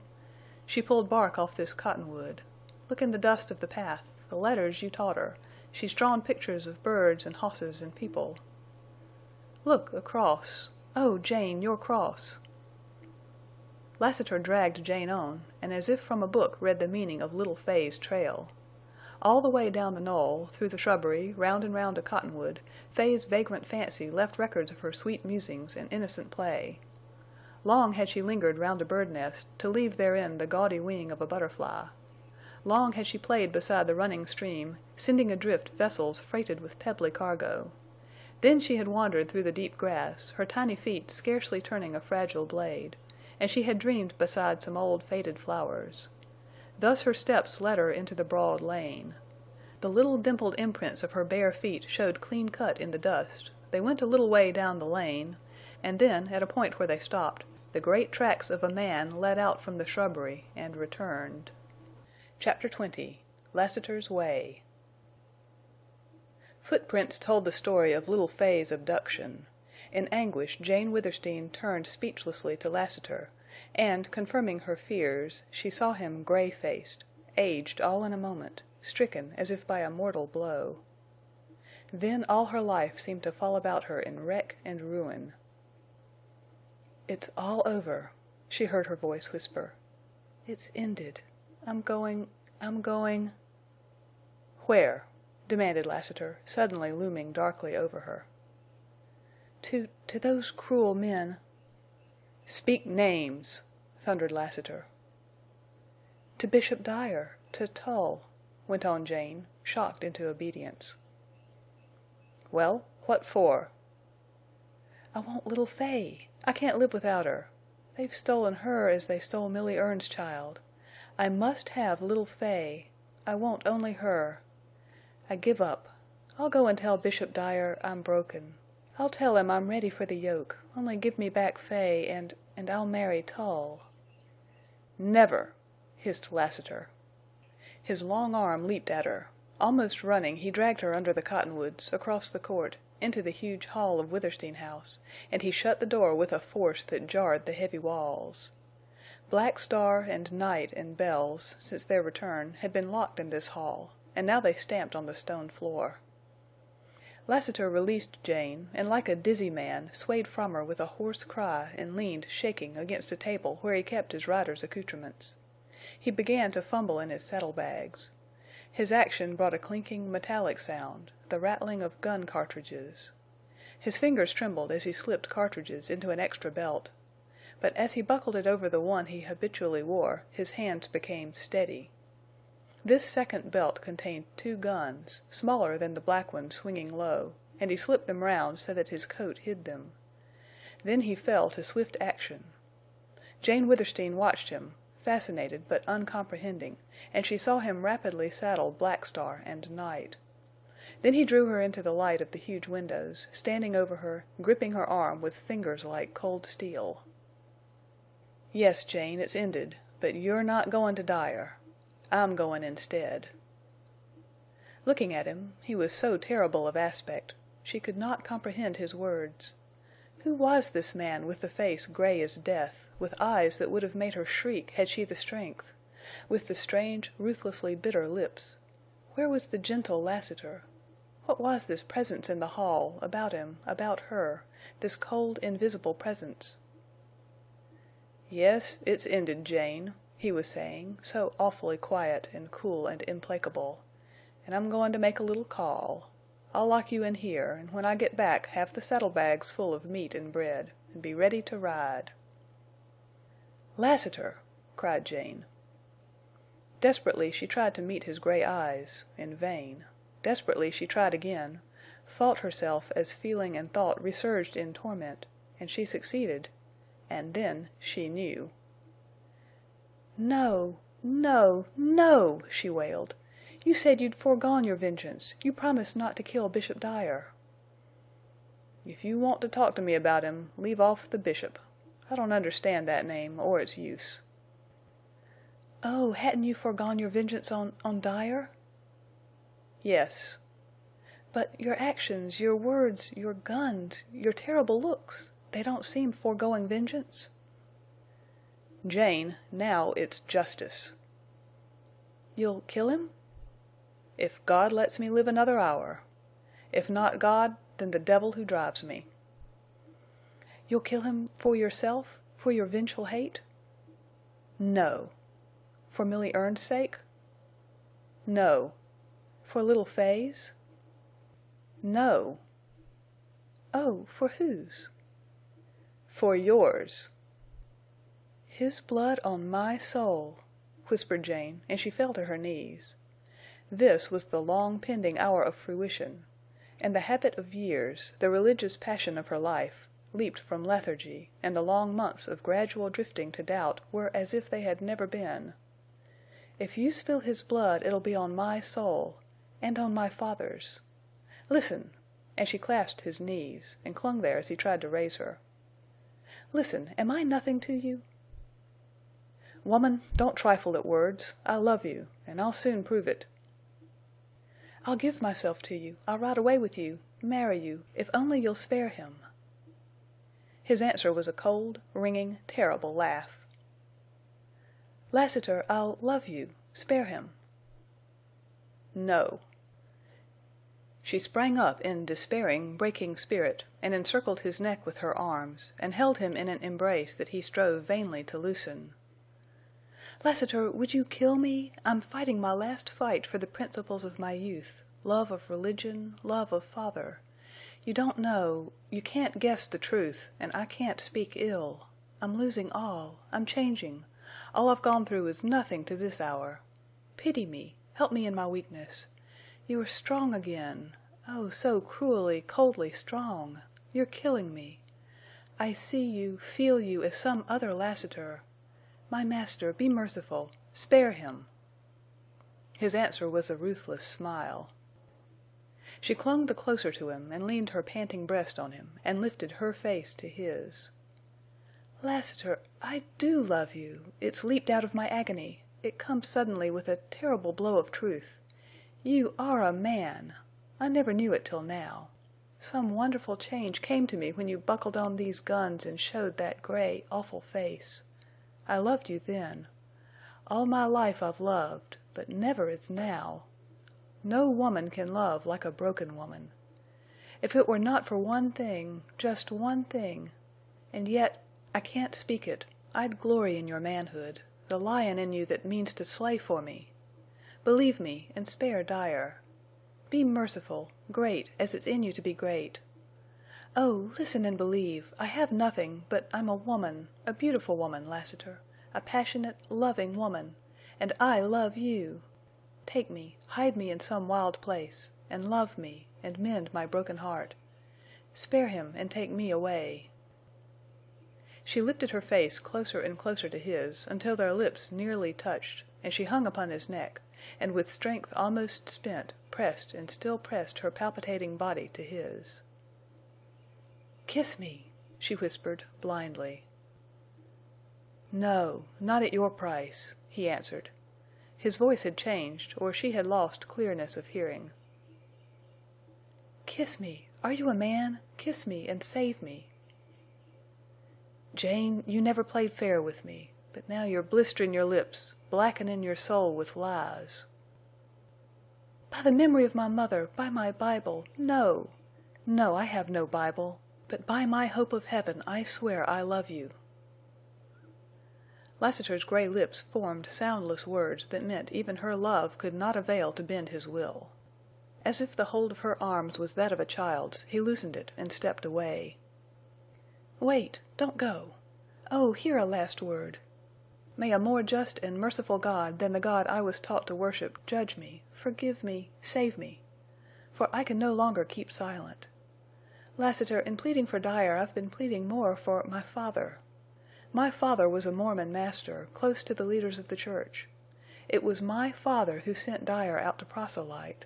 It was my father who had the blue ice eye and the beard of gold. It was my father you got trace of in the past years. Truly, Dyer ruined Millie Erne, dragged her from her home to Utah, to Cottonwoods. But it was for my father.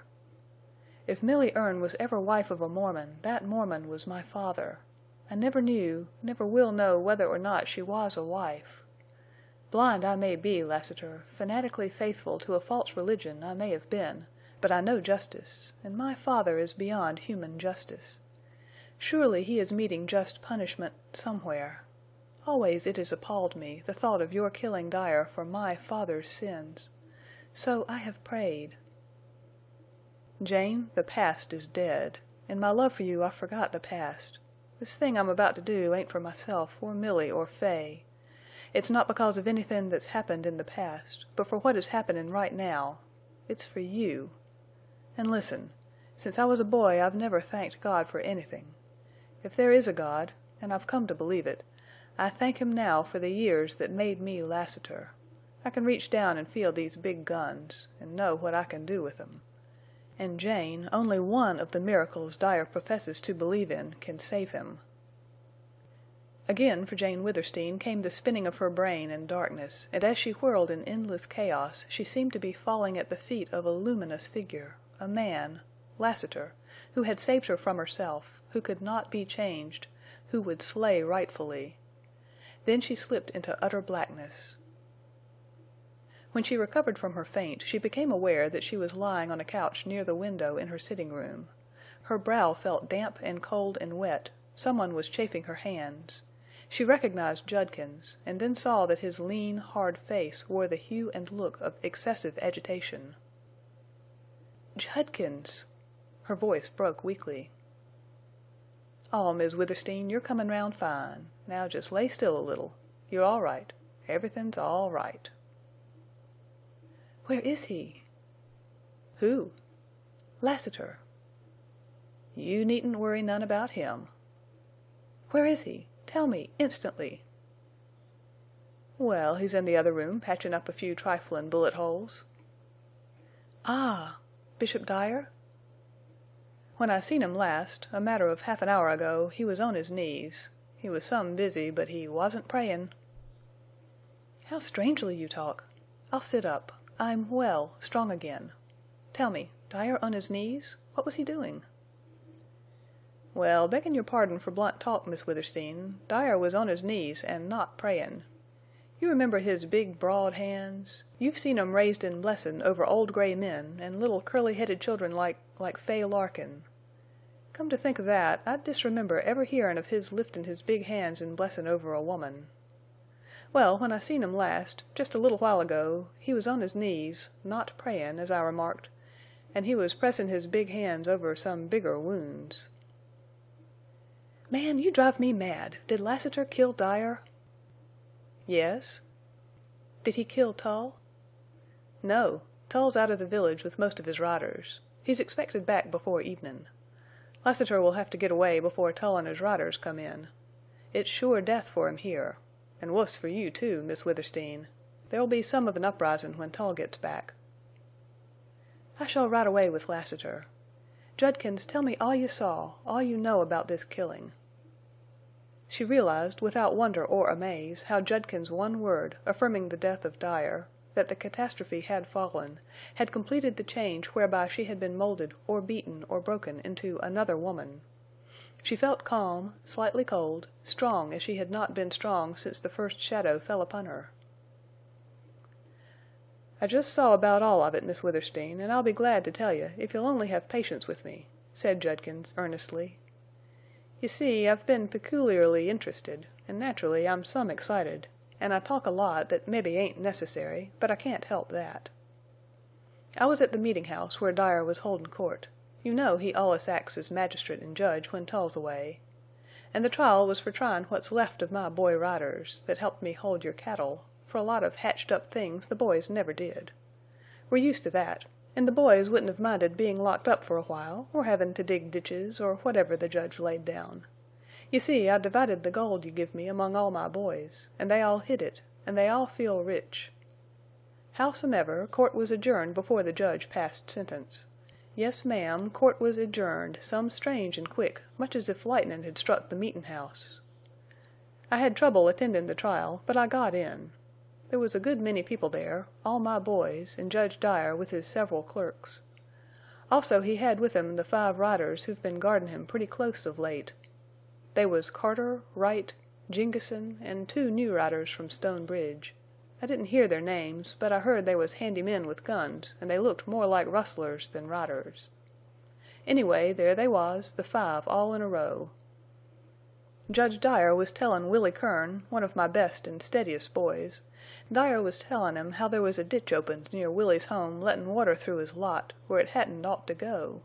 And Willie was tryin' to get a word in to prove he wasn't at home all the day it happened, which was true as I know. But Willie couldn't get a word in, and then Judge Dyer went on layin' down the law. And all to onct he happened to look down the long room. And if ever any man turned to stone, he was that man. Naturally, I looked back to see what had acted so powerful strange on the judge.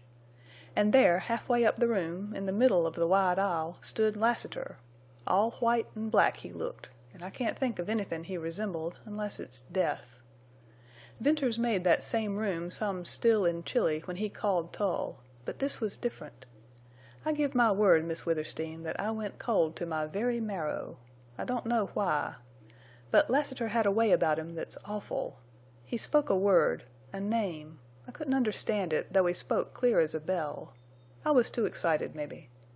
Judge Dyer must have understood it, and a lot more that was mystery to me, for he pitched forward out of his chair right onto the platform. Then them 5 riders, Dyer's bodyguards, they jumped up, and 2 of them that I found out afterwards were the strangers from Stone Bridge, they piled right out of a winder, so quick you couldn't catch your breath. It was plain they wasn't Mormons. Jengessen, Carter, and Wright eyed Lassiter for what must have been a second and seemed like an hour, and they went white and strung, but they didn't weaken nor lose their nerve. I had a good look at Lassiter. He stood sort of stiff, bending a little, and both his arms were crooked and his hands looked like a hawk's claws.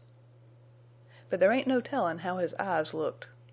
I know this, though, and that is his eyes could read the mind of any man about to throw a gun. And in watchin' him, of course, I couldn't see the 3 men go for their guns. And though I was lookin' right at Lassiter, lookin' hard, I couldn't see how he drawed. He was quicker'n eyesight, that's all. But I seen the red spurtin' of his guns and heard his shots just the very littlest instant before I heard the shots of the riders. And when I turned, Wright and Carter was down, and Jengessen, who's tough like a steer, was pullin' the trigger of a wobblin' gun. But it was plain he was shot through, plumb center.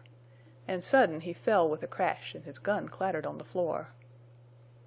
Then there was a hell of a silence. Nobody breathed. Certain I didn't, anyway. I saw Lassiter slip a smokin' gun back in a belt. But he hadn't throwed either of the big black guns, and I thought that strange. And all this was happenin' quick, you can't imagine how quick. There came a scrapin' on the floor, and Dyer got up, his face like lead. I wanted to watch Lassiter, but Dyer's face, onct I seen it like that, glued my eyes. I seen him go for his gun.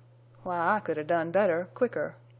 And then there was a thunderin' shot from Lassiter, and it hit Dyer's right arm, and his gun went off as it dropped.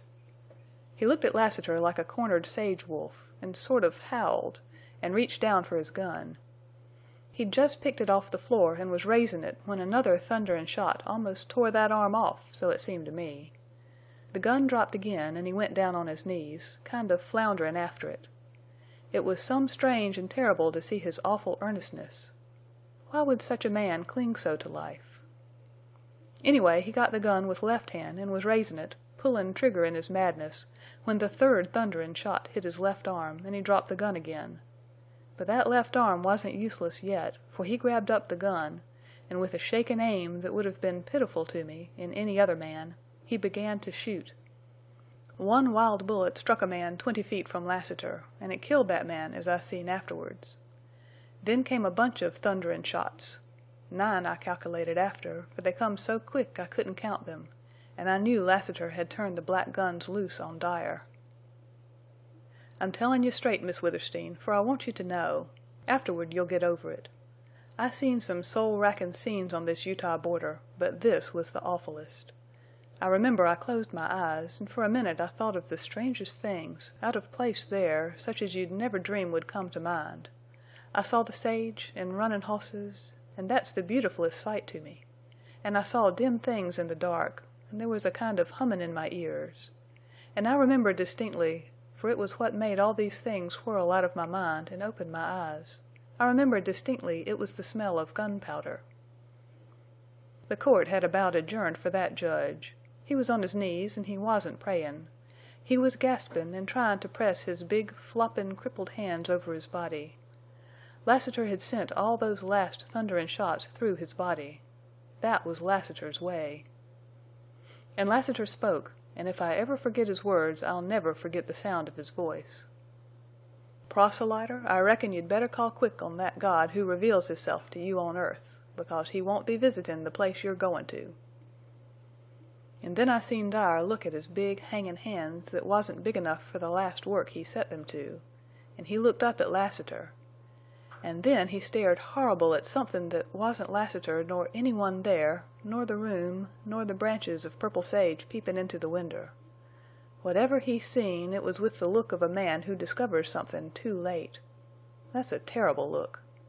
And with a horrible understanding cry, he slid forward on his face. Judkins paused in his narrative, breathing heavily while he wiped his perspiring brow. "That's about all," he concluded. "Lassiter left the meetin' house, and I hurried to catch up with him. He was bleedin' from 3 gunshots, none of them much to bother him, and we come right up here.